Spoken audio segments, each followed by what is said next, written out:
deeper and more dangerous than the corneal abrasion.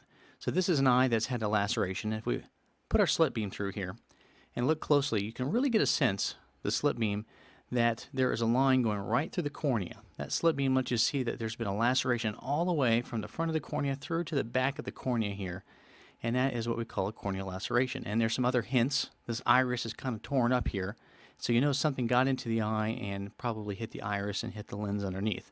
This is called the Seidel test. Very high yield, the Seidel test. Rub some fluorescein over that surface, and if you see clear fluid pooling out of that wound, then you know it's leaking. There's an active leak here. This is a Seidel positive corneal laceration. Not good, because if water's leaking out, your chamber can flatten, bacteria can get into the eye, cause bad infections, so Seidel positive is not good. So how do we treat a laceration?